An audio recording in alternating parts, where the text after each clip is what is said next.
My name is Wendy Scott. I'm from Vermont, where we've been feeling the burn for a long time. Since the 80s, when Bernie Sanders was our mayor. We're not so fond of Donald Trump, however. I just had to get some politics in here. Yes, bridges, not walls. Our next speaker is Rodney Brown. He's a singer-songwriter from Thunder Bay. He started playing the guitar at the age of 7. When I talked to Rodney about the presentation he will be sharing with us today, he talked about his passion for the history of Canada and Thunder Bay in particular. He said that it was important to him to make the connection to the local community. In the mid-'80s, after completing a project with First Nations students in Mine Center, Rodney was drawn to the joys of working with children and spent the next decade doing so. Although Rodney continued to write and perform his own material, working with children and schools meant a hiatus from touring and time to spend with his growing family. It also meant releasing 3 successful children's albums. While touring with the Northern Roots Band and Ian Tamblyn, Rodney began researching early stories of his hometown's namesake, William McGillivray. Did I say that right? First time was right. Okay. The Big Lonely CD was born.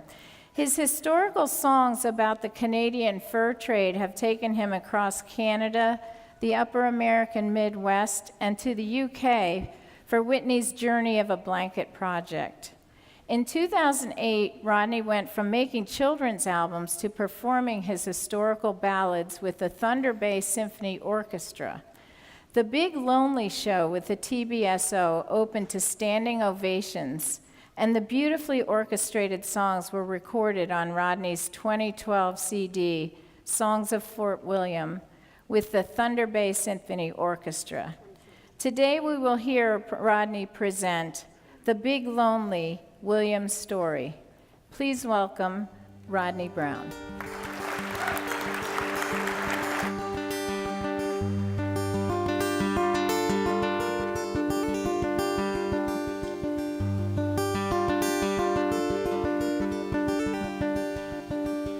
Beautiful but terrifies, bountiful but bleak. Make you high, exhaust your mind, make a strong man weak. The year is 1783, spent 30 days at sea, got across this mighty ocean.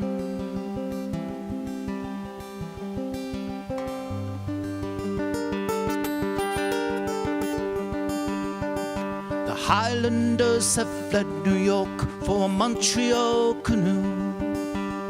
The Great Lakes, the Black Spruce, the Northwest Rendezvous, the Voyageur, the Cote d'Ivoire, the Ojibwe and the Cree. They know how a man can fall for the big lonely.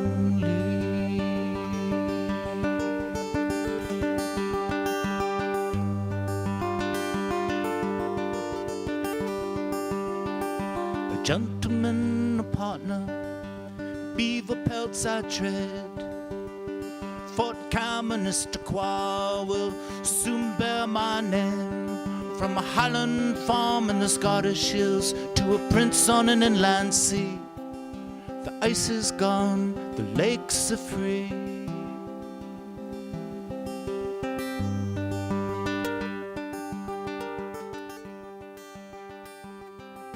Spring like hope with its blossoms and rain gives way to summers of passion and play. I long to see my summer love again.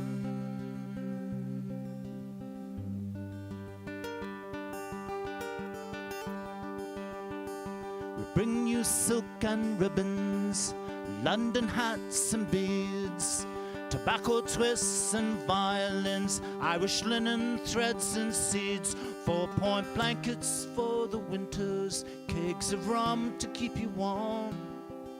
We'll dance like kings and dance till dawn.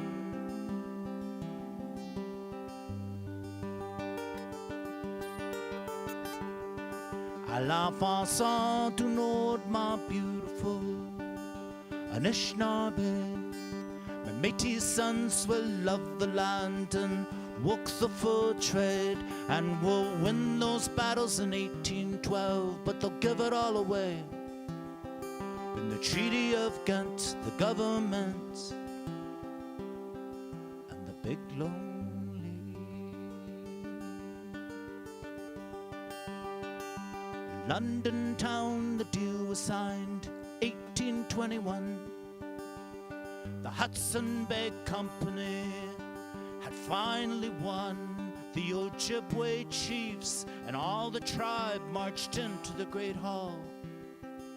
But hunger and death were the blackbird's call in the big lonely.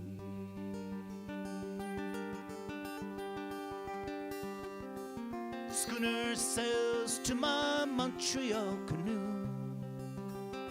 I'll not return to a northwest rendezvous, to the whisper of a blackbird and the vision that came true.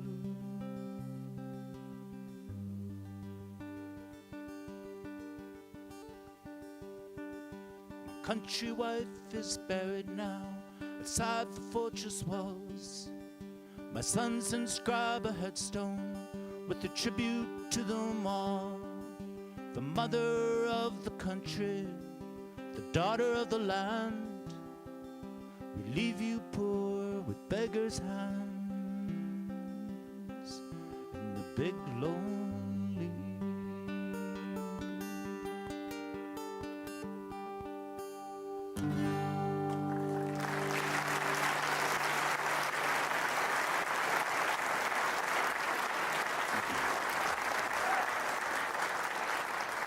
Oh, thank you very much.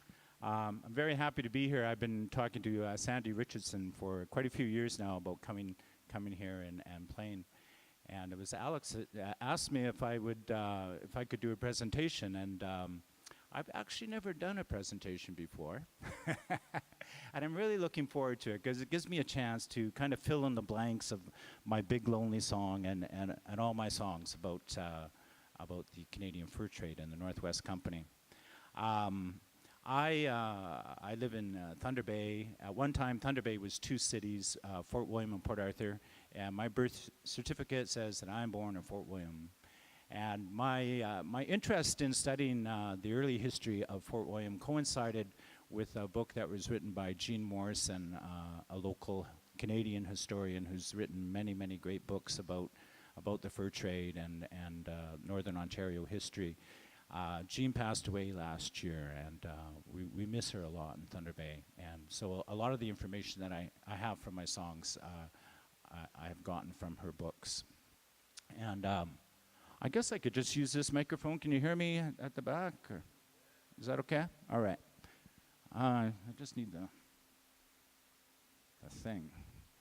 And I should tell you, this painting was done by Frances Ann Hopkins, who is a very well-known artist from that era. She was one of the very first European women to come to Thunder Bay around 1860, a little bit after McGilvery's time in the Northwest Company time. But she always made sure that she painted herself in all the pictures, and you could see her in the middle there, and all her paintings, she's in them. And historians love her pictures because they're very accurate, and they show us how people dressed and what the canoes looked like and things like that. So, thank you. And this is our pride and joy, and the sleeping giant. Anishinaabe call him Nanabiju. And I live on a hill, kind of down the hill a little bit. I don't quite have as impressive a view, but can everybody see that it is a sleeping giant lying on its back? Okay. And the sleeping giant is actually a peninsula, and there's a park there. And there is a legend of the sleeping giant. I'm not going to tell you the legend because that's a whole other story. But needless to say, the sleeping giant is there protecting the land from being exploited from the white man. And trust me, the white men have tried to exploit that area around there, and they haven't been very successful for very long. And there's another view further down right at the shore. And it's a beautiful sight. Also, the chest of the giant, I don't want to brag all through the thing, but that is the highest cliff in Ontario, okay? The highest cliff.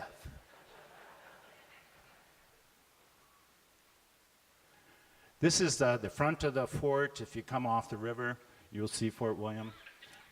Fort William, and I don't mean to brag again, but Fort William is the world's biggest fort. It's a non-military fort. It's a trading post. During the heyday of the fur trade, 100,000 beaver would go through Fort William on their way to Europe for the men to wear top hats. Top hats were the big rage at the time. And Canada, and I don't mean to brag again, but we know this, Canada has the best beaver. And the further north that they went, Athabasca country, very dark, thick pelts because it's so cold up there. Every summer, the winter voyageurs would return to the fort with their furs, and the summer voyageurs would come from Montreal with the trading goods, and they would be sorted at Fort William. And the winter voyageurs, the Homme du Nord, they worked on 3-year contracts. The summer voyageurs were called Manger du Lard, and they worked on 1-year contracts, and the winter voyageurs considered them wimps. These are just some photos of mine that I took of the fort. I don't know if it was ever this clean and pristine, but it's a beautiful place to visit.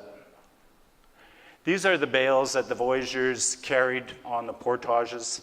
They're 90-pound bales, and the voyageurs carried 2 at a time. Some voyageurs did 3, but they didn't last too long, I wouldn't think. But that's the Northwest Company emblem. Between Montreal and Lake Superior, 36 portages. In the big canoes, in the big Montreal canoes, the 36-foot-long canoes, 7 feet wide in the middle. Birch bark, cedar frame. And the Northwest Company kind of followed the French example. This was after the British defeated the French in Canada. It took about 30 to 40 years for the British to negotiate with the Ojibwe so they would be allowed on Lake Superior. The first British man, Alexander Henry, when he came to Mackinac, Michilimackinac at the time, the Ojibwe chief told him that the British may have defeated the French, but they did not defeat the Ojibwe.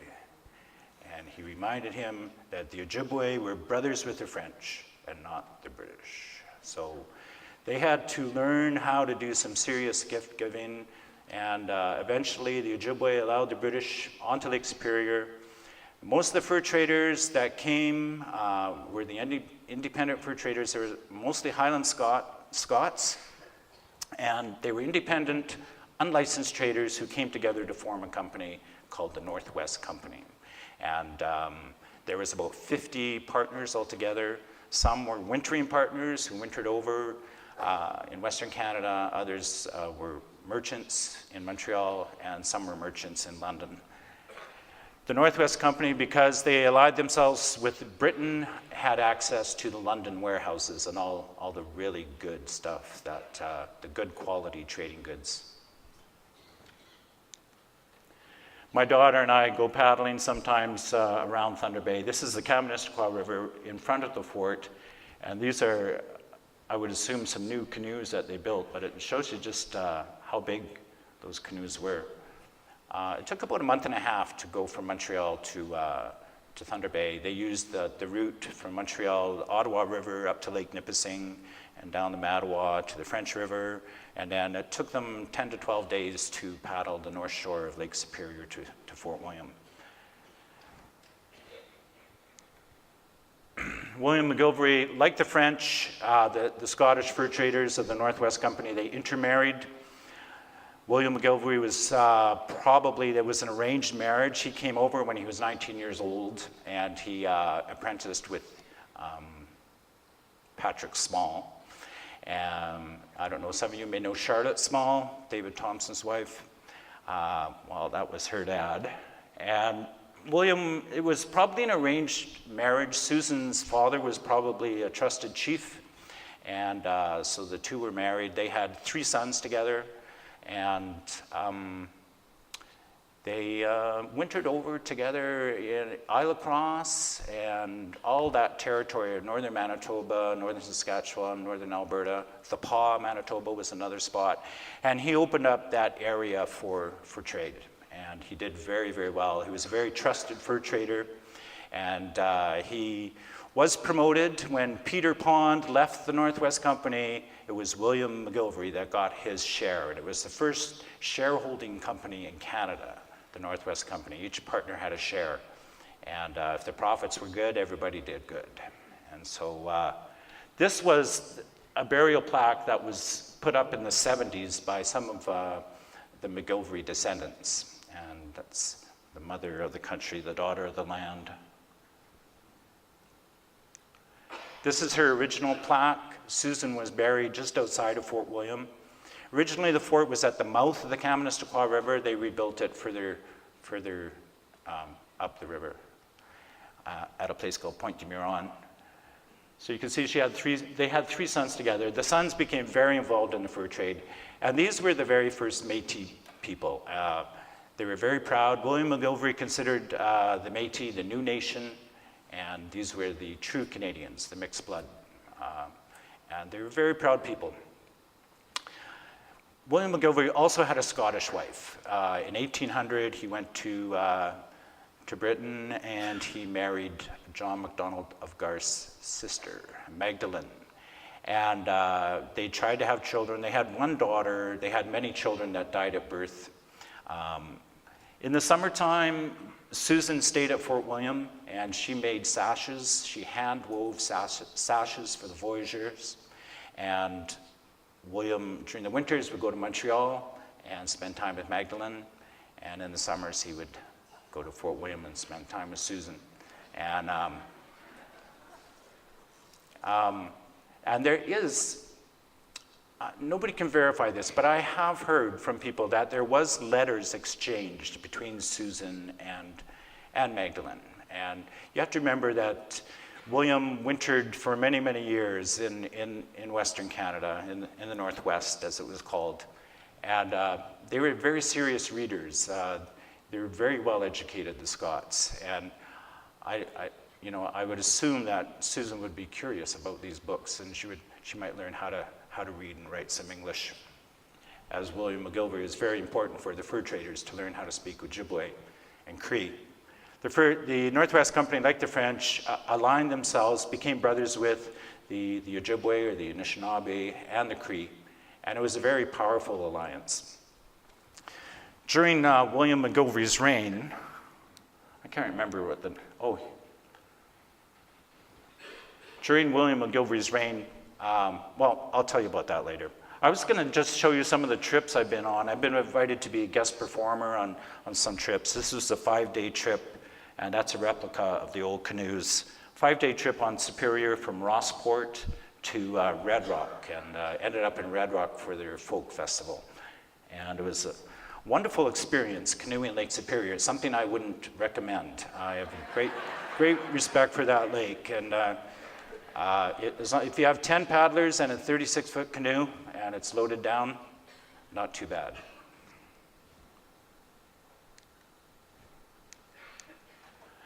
I also got invited to perform along the way with the David Thompson Bicentennial Brigade that went to Astoria.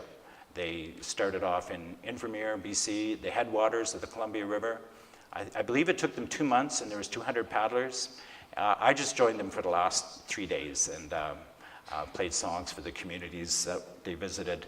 They are on the ocean now and just coming into Astoria. I was on shore. I was taking pictures, And some of the Americans were very surprised that there was no American flags. But Astoria was a British fort. When Thompson got there, there was a small post there that they bought for the Americans. And in 1811, Canada, Britain had a presence at Fort Astoria. That was a British fort, and it remained that way for a long time. And there they are, Astoria. This is the Athabasca River. I got to play on that trip too, and some others. Athabasca is a very fast river. And I've met so many great people on my travels. This is, the guy in the middle is Hugh McMillan. I don't know if you know Hugh, but he is just totally immersed in the fur trade era. He's a descendant of one of the partners of the Northwest Company. That's David Anderson. He lives in Williamstown, and he lives and gives tours of the Bethune Thompson House. And it is one of the oldest registered houses in Ontario. And if you ever get a chance to go to Williamstown, David Anderson is the expert on David Thompson. And David Thompson is regarded as one of the most brilliant explorers and map makers of all time. And he worked for the Northwest Company. And playing in forts, I've been invited to play at forts, and that's Jeremy Kingsbury, the guy with the blue hat. He works at Grand Portage.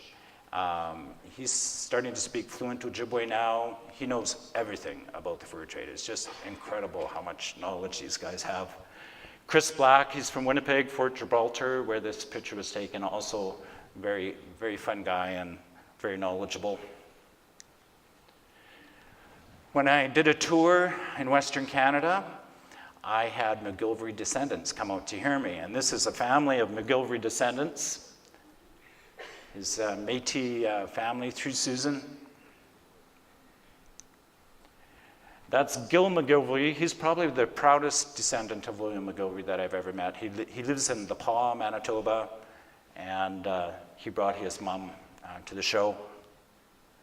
And when I played in Prince George, I had more McGilvery descendants come out, and it's really cool, you know, having a CD and people find the songs and then come out and hear me play, and I get to meet them.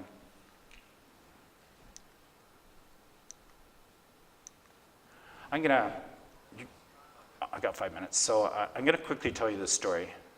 I might not have time to play my last song, but I am doing a concert at 1:20, as you may know, 1:30, I believe. I wanted to tell you this story. My mother passed away in 2007, and she left me a small inheritance. And she said, for God's sakes, Roddy, she said, go and have some fun with the money. Just don't pay down your mortgage or pay the bills. So I want you to have some fun. So I decided that I would retrace the footsteps of William McGilvery in the UK. To me, that was my idea of fun. And so when I got there, I was put in touch with the president of the McGilvery Society, Clan Society, and she drove me around Inverness, and her and her husband, and they took me to Dunmaglass, where William was born. And this is the area. This is Dunmaglass. This is the church.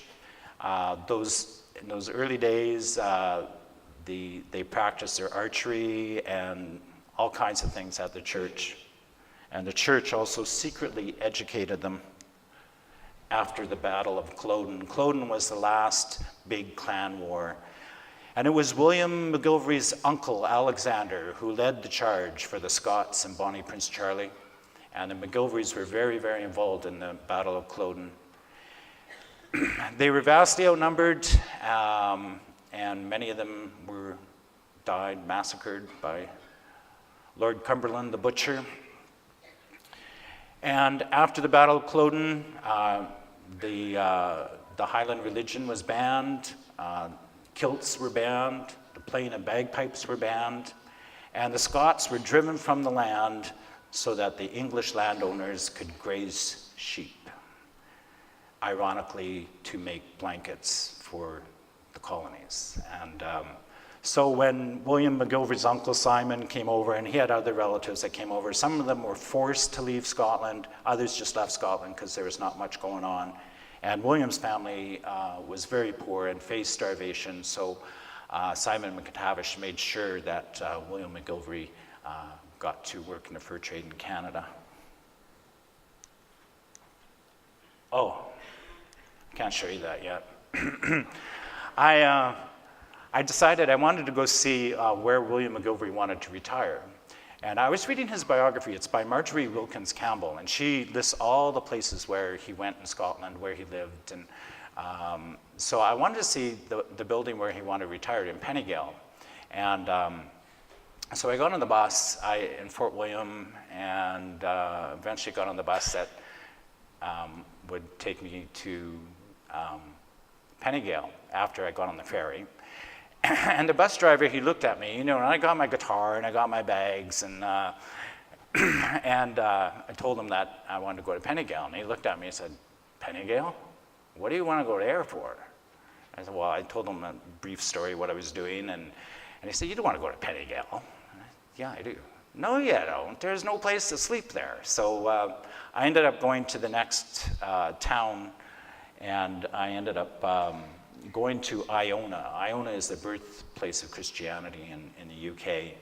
And I asked around about Pennygale, and nobody knew where it was, but the lady at the bed and breakfast says, "Well, why don't you hitchhike down to Pennygale, and you can hop on, you could see Pennygale, and then the bus can come and pick you up." And so it took me a while.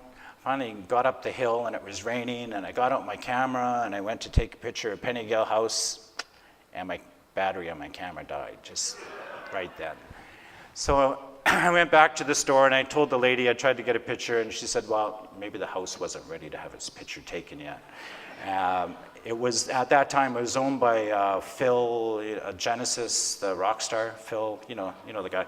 He owned the place, and they were keeping it because of the ancient forest, and it was just a beautiful place there.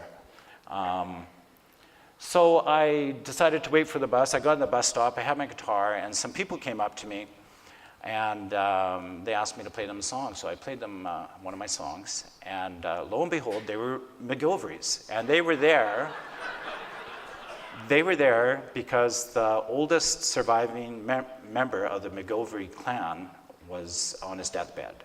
And they said, "Come with us, please, come and sing your songs to this man, and he would love it." And unfortunately, I couldn't go because I had to be back for another funeral in Oxford, where my friend lived. But I played them some more songs. They bought 4 CDs.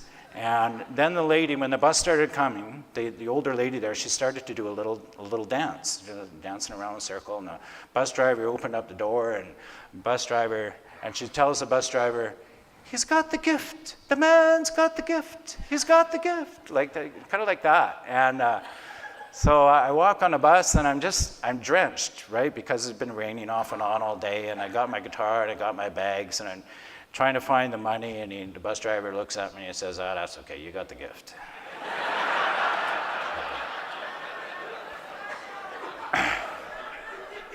So anyways, I probably won't have time to tell the story, but I will tell you the story of going to London to where McGilvery was buried, and I could not find his plaque there.